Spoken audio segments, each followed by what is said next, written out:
And it's great to see everyone. If you have any questions, chat me or raise your hand virtually.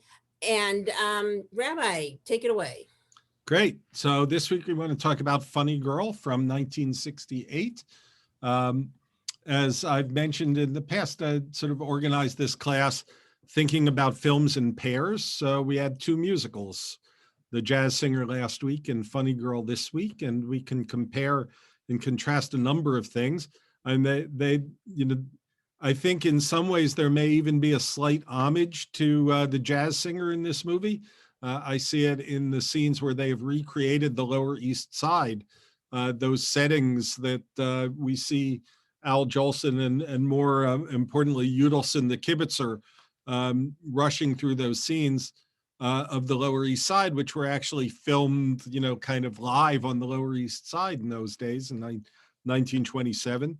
By 1967, when they were filming this movie, that had to be recreated, push carts and all of these kinds of things. Storefronts were already changing, of course, from the Lower East Side Jewish community was already moving out of the Lower East Side, and you were more likely to find signs, as you do today, in Chinese than in Hebrew. But, so they recreated those images and had a very similar sort of tracking shot through them. And that's why I say there might actually even be a deliberate homage there. Maybe not, but I like to think that there is. This movie was, as I said, filmed in 1967 or so, released in 1968. It got several nominations for Oscars, including it was nominated for 8 Oscars. Barbra Streisand won. You may not remember that it was actually a tie. It's 2 actresses were given Oscars for Best Actress that year. The other was Katharine Hepburn for A Lion in Winter. It was nominated for Best Picture, Best Supporting Actress, for Best Cinematography. By the way, in the Best Supporting Actress category, Ruth Gordon won that year. So for Rosemary's Baby. So it was nominated also for, as I said, cinematography, sound, of course, editing, and best song, as well as best score. It was a song that was added, right? You have to have a new song. So the song Funny Girl itself is not in the stage production. That was added for this film. So, and was nominated. The Oscar for Best Picture that year actually went to a different musical. Funny Girl did not win Best Picture, but Oliver did that year. So, which also won some of the other awards that Funny Girl did not. But of course, Barbra Streisand, as we said, did win for Best Actress along with Katharine Hepburn. And I want to talk a little bit about the director, William Wyler, before we get into the film. I just, if I were to ask each of you, who is your Mount Rushmore of movie directors, right? If you were making that sculpture, who are the greatest directors of all time? I'm not sure that many of you would put William Wyler in that group. I'm not sure until recently that I would put him in that group, but I'm kind of persuaded, and I want to talk to you about him for a minute. William Wyler was Jewish, which is not the reason to put him on Mount Rushmore, not alone. But we actually mentioned him several weeks ago, actually in the last set of movies when we talked about he was good friends with Billy Wilder and Ernst Lubitsch. Remember, we're going way back to the 1940s, right? So when Lubitsch dies, this is that story that Wyler and Wilder are talking, alas, no more Lubitsch. And Billy Wilder replies to Wyler, even worse, no more Lubitsch films. So, but William Wyler got his start in directing in the 1920s, making Westerns. He actually said that he made so many Westerns during the 1920s silent era that he would actually dream about different ways to get on and off a horse, right? So trying to come up with something creative. But so his career spans the 20s to the 1960s. There was a time period where movies that he made were nominated for Best Picture 7 years in a row. And I mean, this is just unheard of. I mean, he won 3 Oscars for Best Director, which is the most that anyone has ever won. The movies he won for are highly varied from each other. I mean, he won the Oscar for Mrs. Miniver, for The Best Years of Our Lives, and for Ben-Hur. So in addition to those movies, I mean, some of the other movies that he directed that you might have seen are movies like Roman Holiday and Wuthering Heights and The Little Foxes, and many, many more. 9 more of his movies were nominated for Best Picture, Best Director, I mean. So he had, I think, 13 of the movies he made were nominated for Best Picture. I think he himself was nominated for Best Director 12 times. So there's just nobody else in history who has those kind of credentials. I want to suggest that we don't think of him in this pantheon of great directors because his style is very understated. It doesn't call much attention to itself. I mean, if you think of someone who, perhaps if you were thinking of your Mount Rushmore, maybe a lot of us would put Alfred Hitchcock on that. But Alfred Hitchcock was absolutely calls attention to himself all the time. Not only does he put himself in every movie in a tiny cameo, right? But he creates these sort of cinematic problems for himself. I mean, he'll make a movie like Rope, which unfolds in a single take, just because he wanted to make it in a single take, right? Just to see what that would work like, right? Or he makes a completely different movie like Lifeboat, where the entire movie is in close-up. If you remember, it all takes place on the lifeboat after the sinking of a ship. And the characters are all in a lifeboat together. So he can't get far enough away to have anything but a close-up. It also made it very difficult for him to put himself in the movie in a cameo. If memory serves, he appears in a photo in a newspaper which floats by.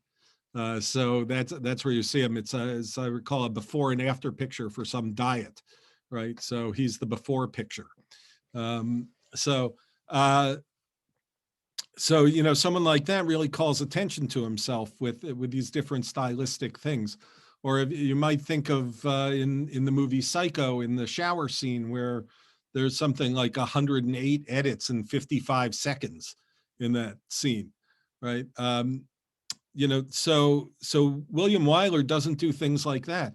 But I would contend that the reason that so many of his movies were nominated for Oscars, so many of his actors were nominated for Oscars. I mean, there, dozens of people who appeared in his movies were nominated for Oscars, is because of the very interesting way he uses the camera and uses it to their best advantage. And does this sometimes. I'm treading on thin ice when I say this, but actresses who may not be the conventional idea of beauty, and Barbara Streisand kind of fits into that category, as beautiful as I think she is. That's not necessarily the way the world looks at her. But another example would be Bette Davis, who was in a movie that he made, I think called, he directed Jezebel.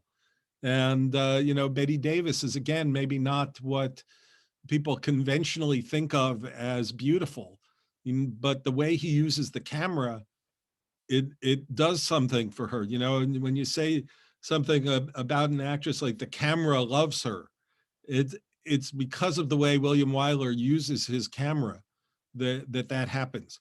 In this movie, you can see it, and you may have to watch it again now to see it, but the angle that he shoots Barbara Streisand is always sort of just above eye level, right? So that when she looks at the camera, you can actually see the whites underneath the irises of her eyes, which has a really interesting effect, I think, a very beautifying effect on her. And so, you know, a part of her nomination for Best Actress, certainly she's very good in this part. There's no question about that. But the way he chooses to film her is a part of this as well. So I think you know, he loses points in some sense for subtlety, you know, while other directors are so busy calling attention to themselves.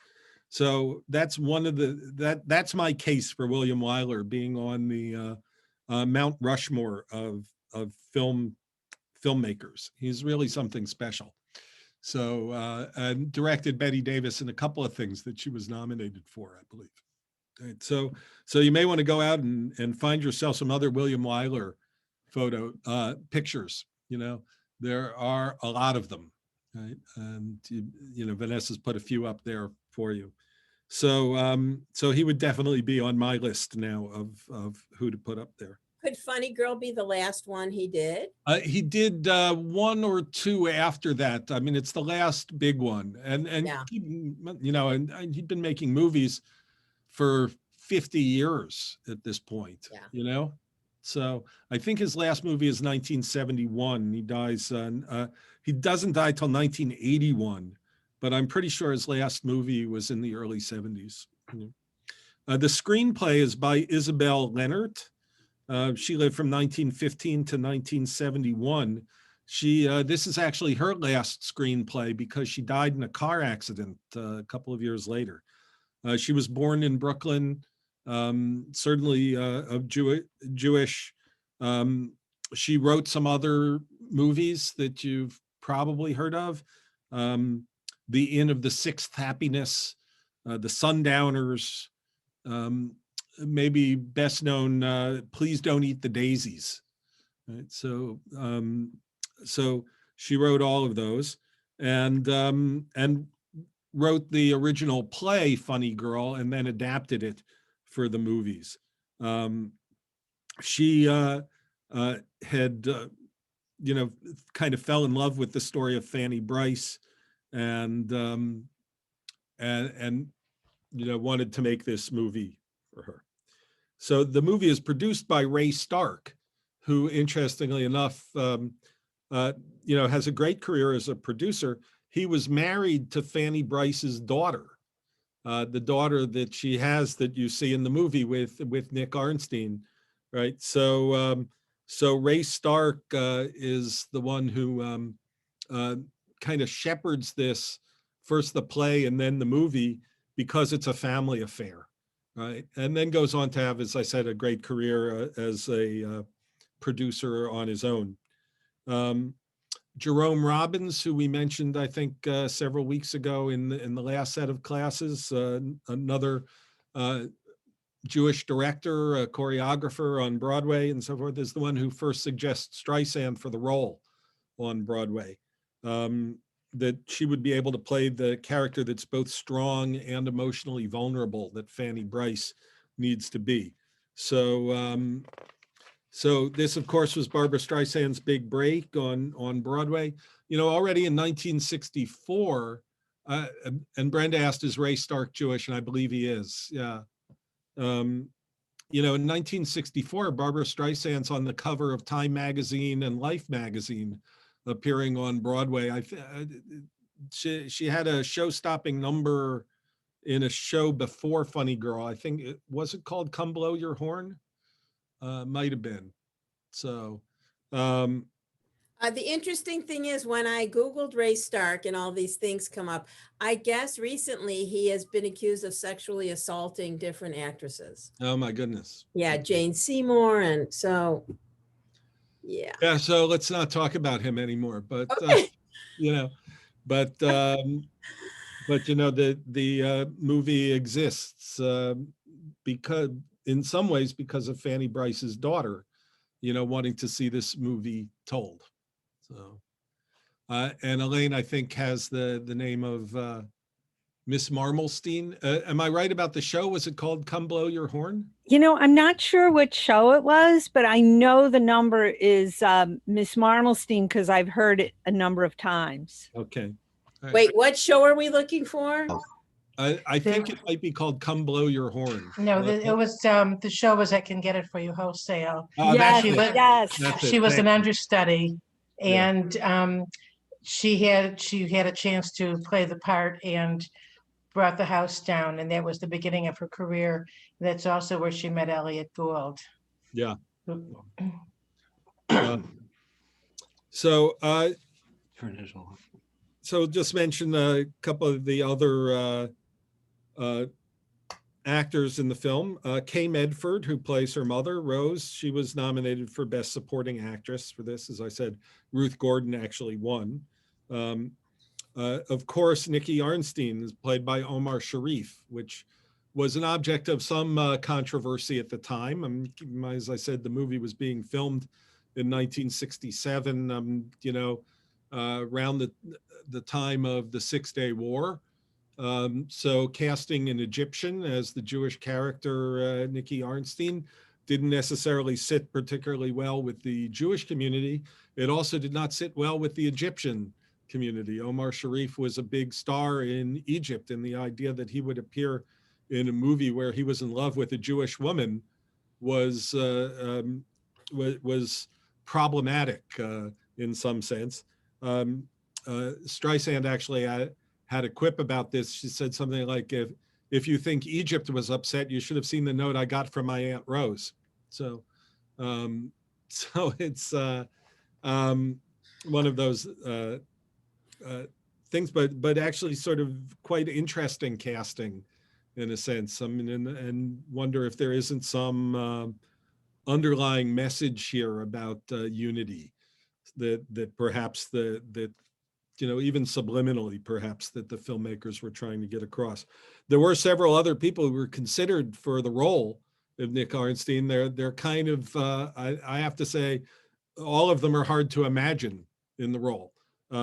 Tony Curtis and Sean Connery were both considered for Nick Arnstein.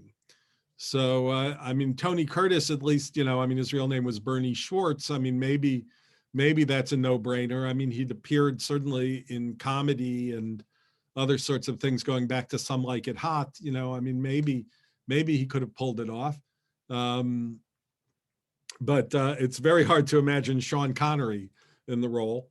Other people whose names came up, Gregory Peck, who must have been way too old for the role at this point, 27 years after Gentleman's Agreement. David Jansen, who played in The Fugitive on television, right, was another one. There was even a suggestion that maybe Frank Sinatra would play the part. Sinatra actually was approached. He wanted the whole show rewritten to center on Nick Arnstein. So that was that went out the window. Apparently Streisand herself had tried to talk up Marlon Brando for the part, but again, I think wisely the director said that was a non-starter. So William Wyler wasn't necessarily the first choice even as director. We talked about some of these other directors, but we'll look at another one of his films in a couple of weeks. Sidney Lumet was brought in for a meeting about this, but before the first meeting was over, he'd talked himself out of the job. So they turned to William Wyler as kind of an old hand to bring this along, and he did a great job. So the story itself is based, of course, on the life of Fanny Brice. It does clean some things up a little bit in some different ways. Fanny Brice's relationship to her Judaism was perhaps a little less clear, as this movie seems to suggest. Fanny Brice did actually get a nose job in the attempt to make herself more conventionally pretty, I guess. She certainly had the hopes of being taken seriously as an actress. She wanted to move from comedy into a more serious realm and was never really given that opportunity. We don't really see any of that in this movie, I don't think, not in the same way. It's a famous line from Dorothy Parker after Fanny Brice gets her nose job. She says she cut off her nose to spite her race. So it's, has an element of truth in it, perhaps. Right? But still, the strength and vulnerability, that combination, I think, is something that really comes from Fanny Brice, and that Barbara Streisand does a remarkable job as portraying. The self-effacing way she talks about her looks and her education, but at the same time, she's never ashamed of who she is. That's very powerful. So, and comes across powerfully in the movie, I think. Mentioned two other people in the cast, just the pictures up here are with Nick Arnstein, and there's even, his mugshots. Oh, yeah. It's and the movie does clean him up a little bit too. I have to say. I mean, it portrays him in a more positive light. I mean, he was more of a grifter than he appears to be in this movie. Not quite the gentleman, more of a con man than the movie makes him out to be. The crime he committed was pretty serious, and he did some serious jail time for it. I don't think he was, there's a kind of an honor about Nick Arnstein in this movie that I'm not sure is really historically accurate. But it certainly fits the form of the production in the film. So the other two actors in the movie I just want to mention, one is Walter Pidgeon playing Ziegfeld, a relatively small part, but a great actor who was in a lot of things over a career and does a good job of this slow burn kind of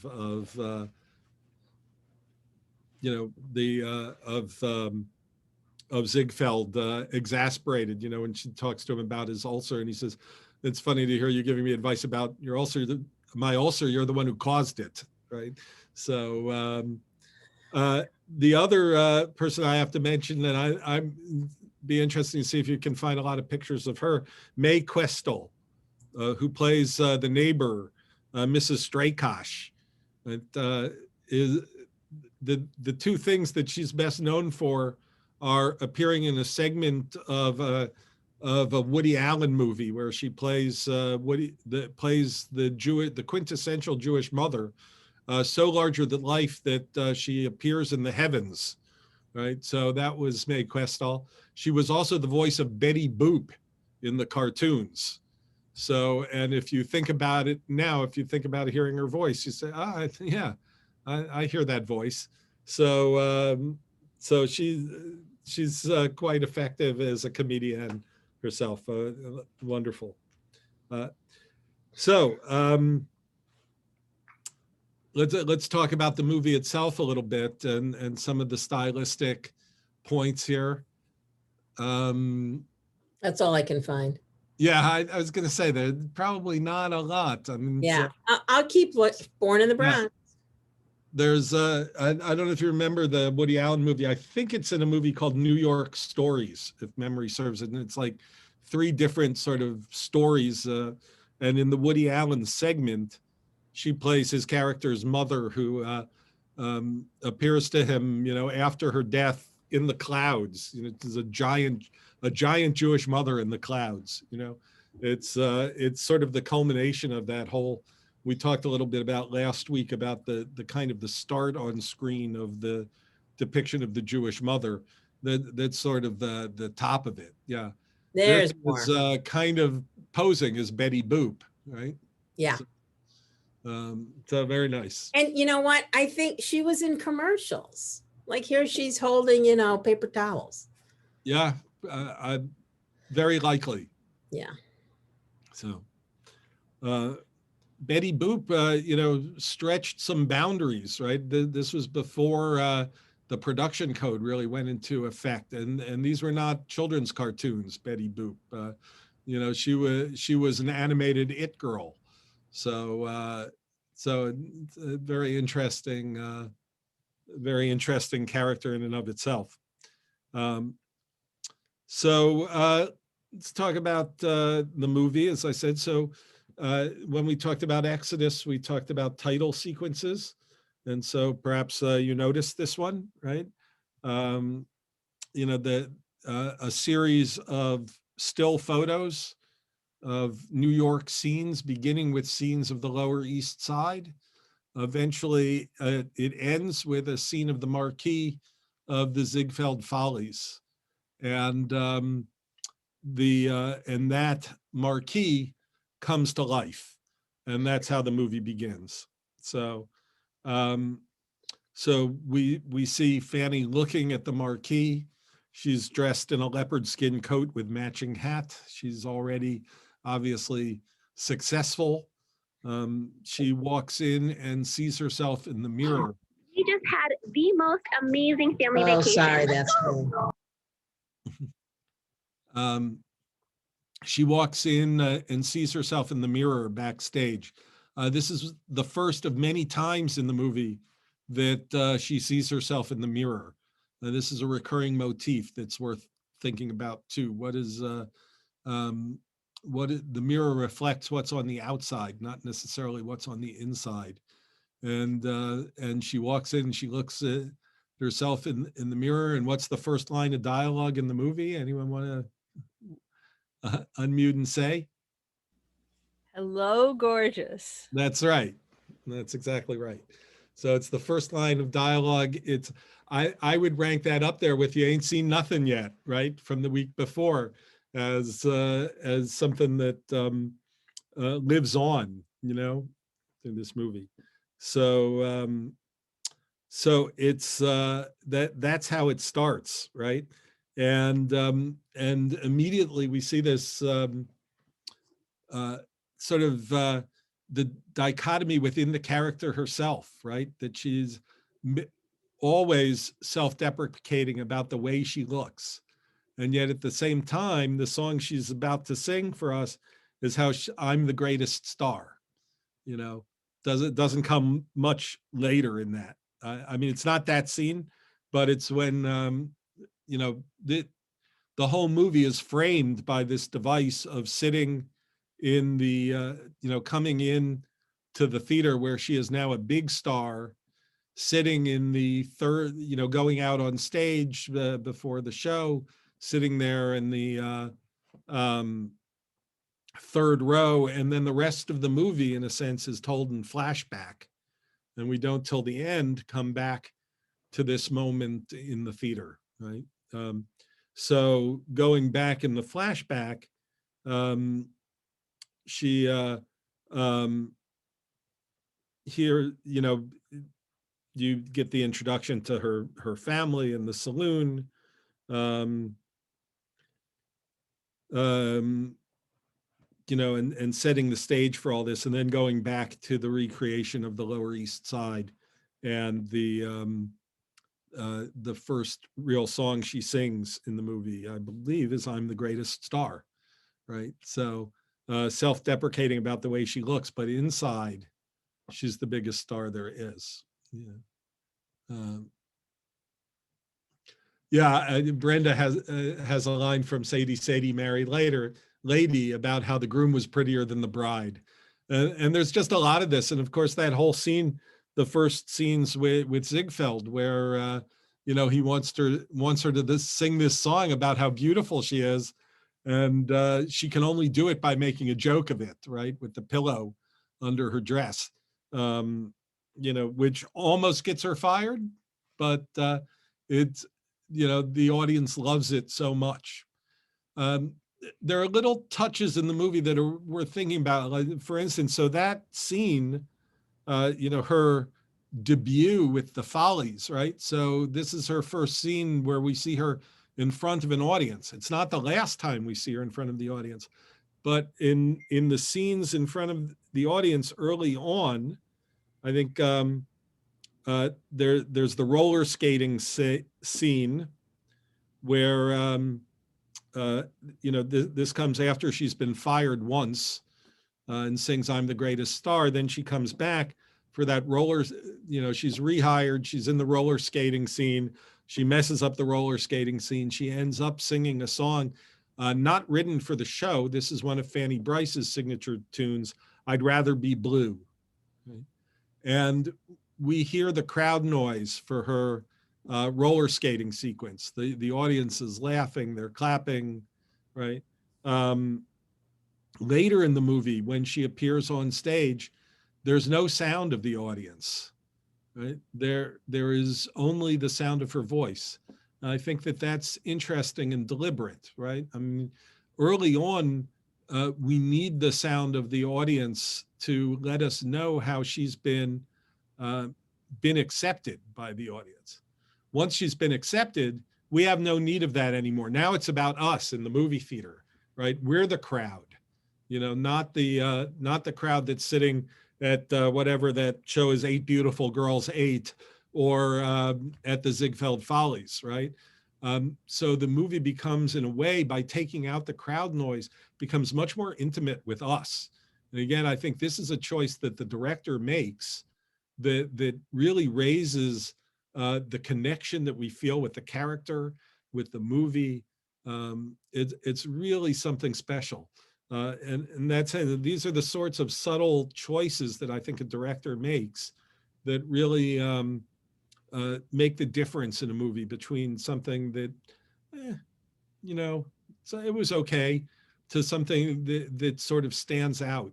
And even if we don't really notice those things, right? Because I think a lot of those things do work sort of under the surface for us, like the camera angle that I was talking about before, the star-making camera angle that he uses on Barbra Streisand.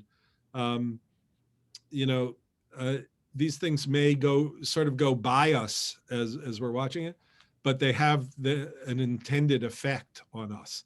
And a good director recognizes what they're doing and designs the production in that way. Alice says it seems like she was most comfortable with herself when she's on stage. Yeah. And I know that Barbra Streisand wasn't a big star when this came out. This made her a star. But do you think that she demanded that there be no other noise? Because she, in later years, became notoriously famous for, micromanaging and, it has to be her way. And that just seems like something she would want. It appears, from what I can see, that she had a pretty collaborative relationship with this director. There were some concerns about her being a prima donna already, and having been a star on Broadway and coming out to Hollywood. And so one of the reasons to bring on William Wyler was to bring on this kind of old hand to wrangle her. But I think his method of wrangling was to teach her about movie making. And when she makes her first movie, I mean, there's a couple of things that happened in Funny Girl. You remember we watched Yentl, those of you who took the first 8 weeks of this class. We watched her direction of Yentl. And I would say that her recreation of the shtetl in Yentl owes a lot to his recreation of the Lower East Side in this movie. And there's something that he does a couple of times in this movie that obviously didn't happen in the stage show, because they couldn't possibly have happened in the stage show, that give her the idea for how to do music in Yentl. Right? Remember when we talked about Yentl, none of the characters actually sing during the movie, right? It's all the voice inside Yentl's head, right? She's singing. And there are a few times in this movie where certain parts of songs are sung in her head. I noticed that in the scene where they're in the private dining room. Yes. Yeah, that's one of them. I think there's another one too. I probably have it in my notes, but I think Sadie Married Lady, also part of that was in her head. Like she's dancing around the big new house, but that's in her head. And the other thing, when you said that, is, you know, there's that great boat scene when she goes to catch Nikki Arnstein, and then Yeah. the boat scene in Yentl. Right, right. That was the other one I would point to and say that, you know, that in a sense, I think she's now, as a director, paying homage to the guy who made her a star in movies. Somewhat deliberately, somewhat not, but she learned some of the craft from him, and Weiler was willing to share that with her. So I haven't seen anything to suggest that some of this stuff was her idea, but that doesn't mean it wasn't. But they had a working relationship that worked and got the movie in on budget, on time, and all the things that you know, the studio was concerned about. Right. So I think that's a really interesting thing. The other thing he uses occasionally is a freeze frame where the movie just stops. So when she meets Nikki Arnstein for the first time, I think that's the other place where the voice is in her head, actually, too. She's got that little, it's not even quite a song, the Nikki Arnstein, right? The action just stops. It's like a freeze frame of Omar Sharif's face and her voice singing about Nikki Arnstein, right? Again, so something that goes by in a couple of seconds in a movie, but it is one of the things that acts on us, right? The other thing that, of course, you can't really do on stage is close-ups, right? So this whole sort of, the thing I was talking about the angle of the camera above her eyes, so that she's always kind of looking up at the camera. You know, it doesn't work so well when I do it, but when Barbra Streisand does it, it's extraordinary, you know? So those kinds of things, right? You can't actually put somebody in close-up on stage, right? It's impossible. So the idea of close-up, so we see that in that first signature song of Fanny Brice's that she sings, when she sings I'd Rather Be Blue, and starts out sort of nervous, you know, and then becomes who she's going to become, you know, the greatest star, right? All in the course of a movie, all in the course of this one scene of this one song. It's really a great, it's a great example of where Barbra Streisand is with her craft already. We talked about with the Al Jolson character last week that he sings with a tear in his voice. So does she, right? She starts out with this kind of nervous, not quite perfect singing, you know, and then becomes the part as she goes. That's lovely acting, beautifully directed and beautifully photographed, and the use of the close-up in that song is very powerful, right? We see that transformation of her in this moment, and so it's really very artful. I also want to point to some of the remarkable camera movement in the movie as something that works on us too. The scene that recreates the Ziegfeld Follies. I mean, it's the first time we really see the Follies recreated on stage in the movie is for that song where I don't even know what that song is named. I'm sure somebody on the call does, but the one that she where she puts the pillow under her dress, right? So we have this whole recreation of the Ziegfeld Follies with the different women hiding that joke until the proper moment for it to come out, right? And they did that on stage as well, I'm sure, but you know, it's very evocative in the movie.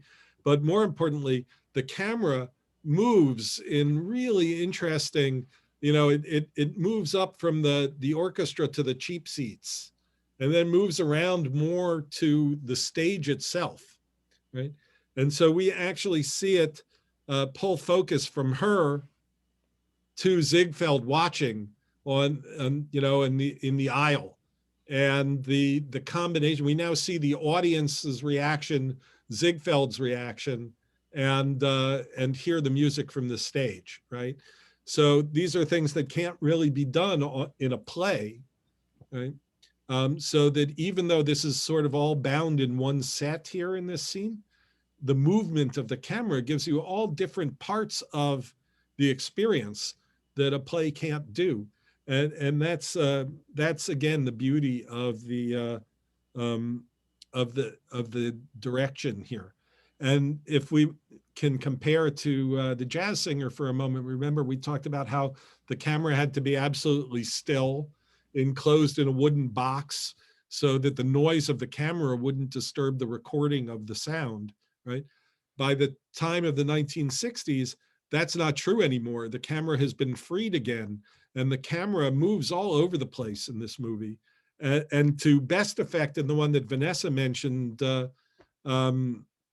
few minutes ago, I mean, the song where she's going off to meet Nicky Arnstein at the train station, you know, leaving the Follies for a period of time to go catch up with him, you know, leaving Baltimore and going for New York.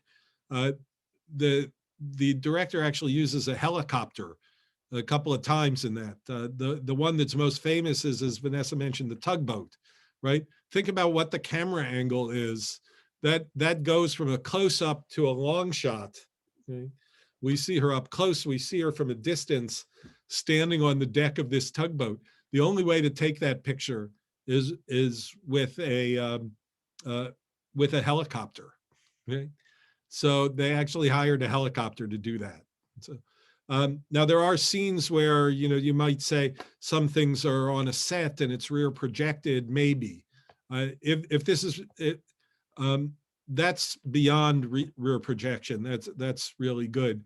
And I think some of the scenes that were shot inside the cab and things like that, they also don't look like rear projection shots to me. So they're either so well done that you can't tell that this is on a set and rear projection. You guys know what I mean? Like when the car will be on set and there's a kind of a film background behind the car window. So you can see what's being seen out of the car window, but the car is really all on set, right? Nobody's actually traveling anywhere. Most of the time you can detect that, right? This is not like that. And the other place in the same song where this appears is when she's singing the verse inside the train. We're watching her inside the train window as the train is traveling. This is another helicopter shot. And the reason you know that it's not a rear projected shot is because there are trees in the foreground. Right? So you see the train going through the trees, right? All the time keeping focus on Barbra Streisand singing in the window. Now, maybe now they would do this with some fancy computer effect, you know? Maybe not. It might still be more expensive to do the computer effect than it is to hire the helicopter. But it's. I also think they do some stuff with drones. Yeah. Well, not then. Now. No. Now. Right. So, you know, so it's you know, somebody has to take the time to think this through and make that shot, right? This is not, you know, the same plot points happen on stage, but they obviously can't happen like that, right? She sings the song and then the next scene she's in New York, you know? He opens up the stage production in a way that is, I think, very well done and something that a lot of directors have tried to do with theater musicals and plays in general, you know, to bring a play to the screen, to open it up into the world, you know, into a real world from the artifice of the stage is very difficult. And often we see those movies and we say, well, that's not better than the play, you know, or they didn't really do anything that adds to the play. I mean, I think that this adds to it. So, I like it very much. I like the direction very much. And we've got some time, you know, I'd just love to hear your thoughts, things that you noticed or questions you might have. So please, if it's got something.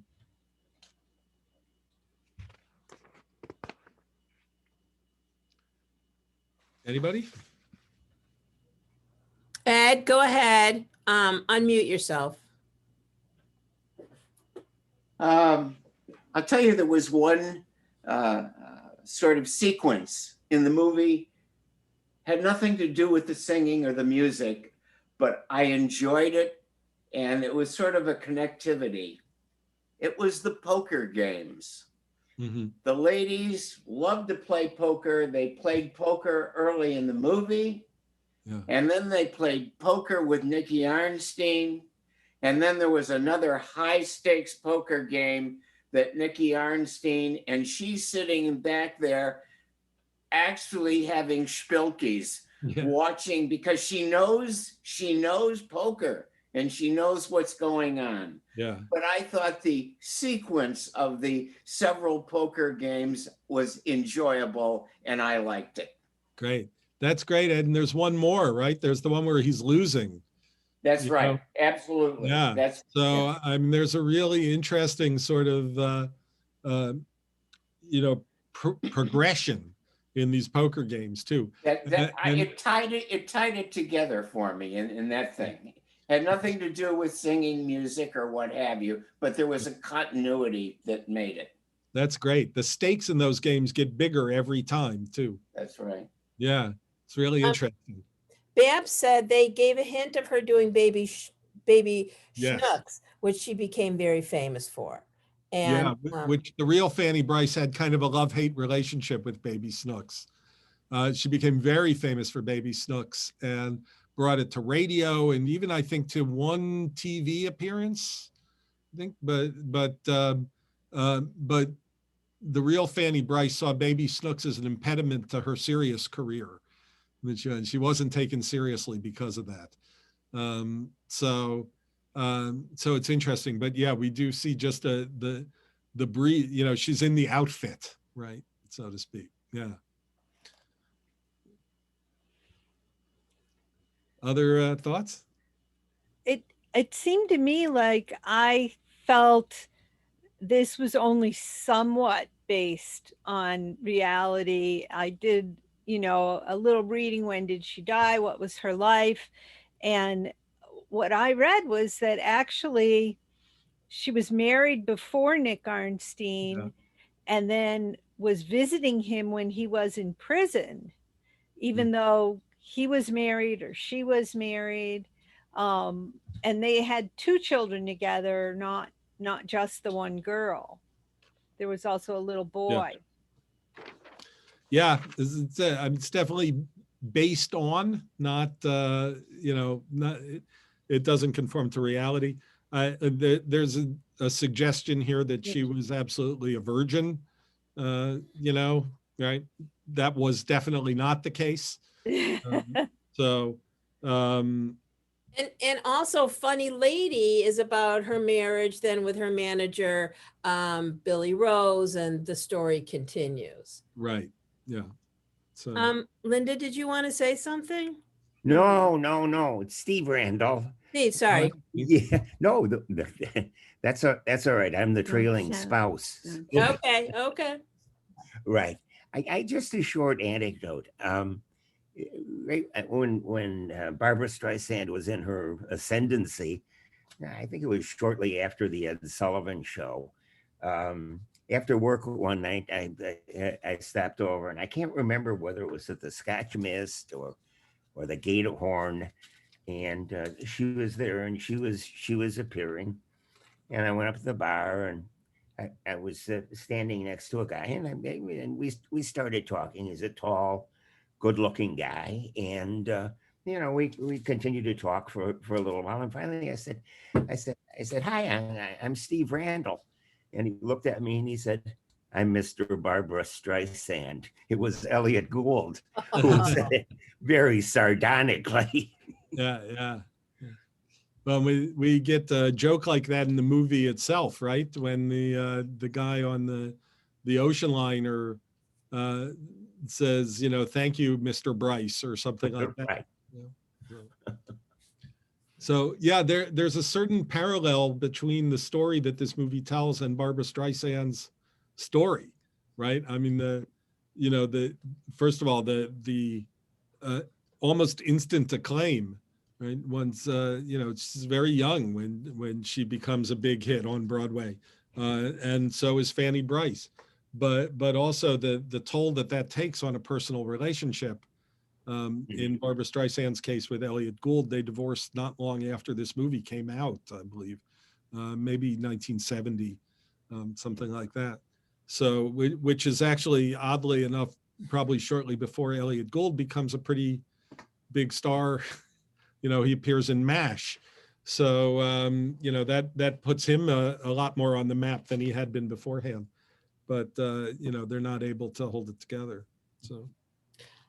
We have a few more minutes, but I just want to say that and Alice is going to go right after me. I found next week's movie, Enemies: A Love Story, on this Tubi TV. There's the link. You can click on it, and hopefully it'll be okay. I found it. I haven't watched it. Okay, Alice, go. Yeah, I was just going to say, this is comparing the movie to the play. I think the movie did a better job of fleshing out the character of Nick Arnstein, because I think you see from that very first scene when he comes backstage that is that, he may look beautiful, but there's like stuff there. And I think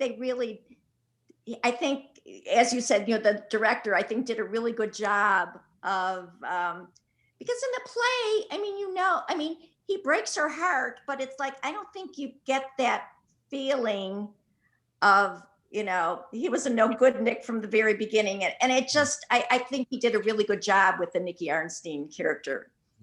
In the movie, he almost gambles her job away. Right. Yes. Right. From the very start. Right. Yeah.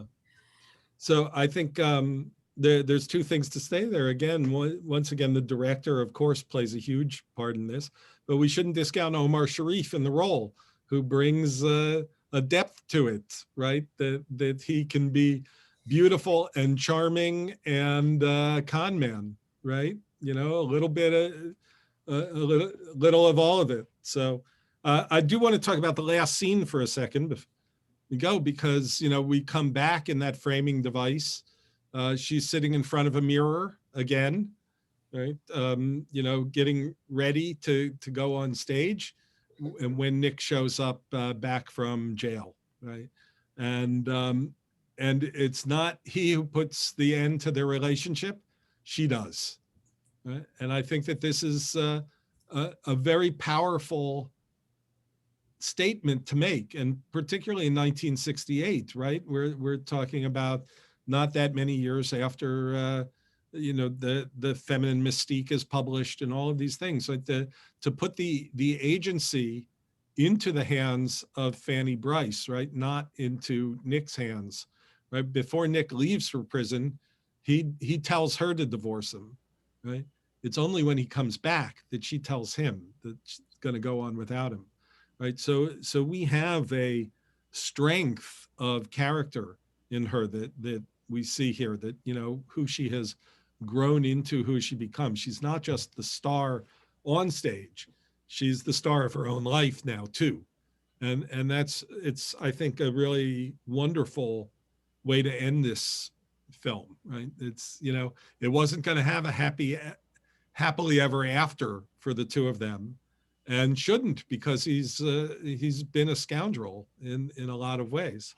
So it's really up to her. Again, she's seen in mirror image like she is at the beginning of the movie. I think that's a lovely thing. And then goes out on stage and sings the song "My Man." And again, like that first song that she sings, it goes from sort of sadness and weakness to incredible strength. And the choices the director makes here, which maybe comes from the show, I'm not sure.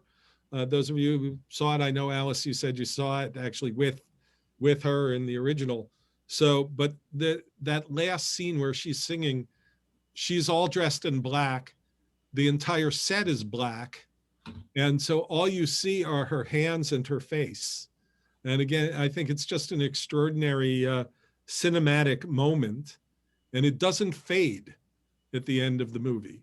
The movie simply cuts to black at the end, right? There's no sort of slow fade out of this character. I mean, we are seeing the character at the height of its power, the height of her power, and then the movie ends.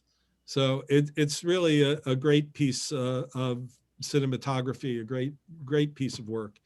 And my last thought about this is that there's a tradition in Judaism, right? There's an old story about it, how we're supposed to carry two pieces of paper, one in each pocket. And one piece of paper says, "For me, the world was created." And the other piece of paper says, "I'm nothing but dust and ashes." And depending on what's going on in our lives, we reach into the pocket for the scroll that we need, right? If we are feeling too high about ourselves, right? Too much, we're feeling conceited. We need to remember that we're nothing but dust and ashes. And if we're feeling down in the dumps, we need to remember that the world was created for me. And I would say that this character revolves around that idea, that this is the same the same person goes around making fun of her appearance and how ugly she is, right? And how she can't possibly sing that song about being beautiful. And this is the same person who sings, "I'm the greatest star." It's just that the world doesn't know it, right? So you could do worse than watch different scenes of this movie depending on how you're feeling on a given day to bring you up or to bring you back to earth, right? So I think it really is a Jewish text in a lot of ways. So I saw there were a couple of last hands if someone wants to still get in before we say goodbye. Someone said that My Man was a Fanny Bryce signature song, and it was. Yes. And it's on Spotify. And right. So I think that the two songs that were Fanny Bryce's were My Man and the one from early in the movie, I'd Rather Be Blue. Right?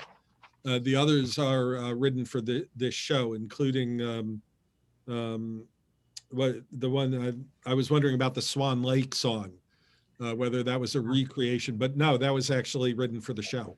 Right. And People, is her signature song when she does concerts, and Rain on My Parade. Right. And that was a huge hit in People. Right. So great. Thank you, everybody. We'll see you in a week. So I hope you all enjoyed it. And the next 2 weeks are a little more challenging. The next week is sort of a dark comedy, Enemies, a Love Story. But the one after that is really a heavy one. So just, let you know that that's coming. The Pawnbroker is a very serious film, but a very important one and very worth seeing. So next week, Paul Mazursky's Enemies, a Love Story. Ed, did you have one quick comment? No. Okay. I'm lowering your hand. All right, great. Thank you, Rabbi. Thank Thank you. you. Everyone have a Thank good you. afternoon. You too. Bye-bye. You Thanks, can still Rabbi. get challah or a lox box. Check the website or your emails. Yeah,